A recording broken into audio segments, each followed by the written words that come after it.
Hello, in this video we will talk about setting up the nomenclature in your ERP system and more specifically how you will enter all the elements that you sell and or buy so that you can start working with the program. Your nomenclature may contain items, products, materials, bill of materials, services, operations and system elements. Since this is a major step of the setup process and it requires more time and effort, the instructions will be split into several videos. In this one, we'll look at the main interface, and in the following, I'll show you how to enter individual elements of the nomenclature. As you can see, the nomenclature interface consists of 3 tabs with lists and action buttons in the header. Depending on the tab you're at, you'll be able to add different nomenclature elements.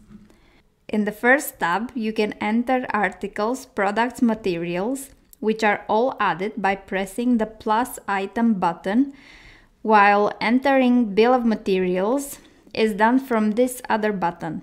In the second tab, you can add services related to your business, and in the third tab, the more specific elements of the nomenclature, such as operations that belong to your own activity and system elements.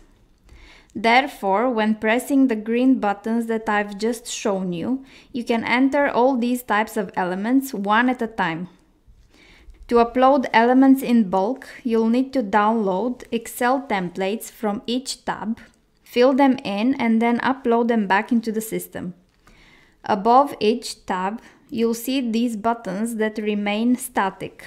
They refer to the nomenclature template download, the import when it's completed, then importing of units of measurement for your nomenclature, and a button to re-index the nomenclature.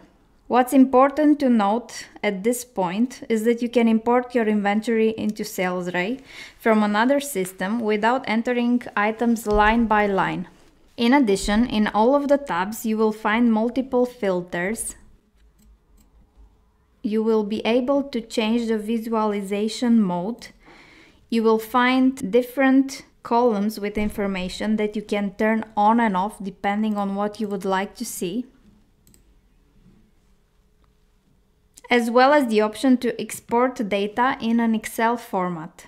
After you've completed your nomenclature, you can always come back to these tabs for basic information about what you have in the system.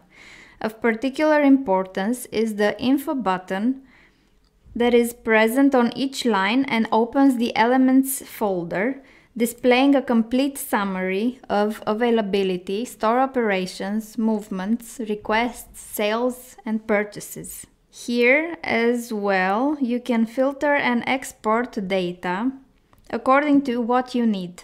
In the next tab, in the same pop-up window, you can view a full description of that item. Let's go back to the interface.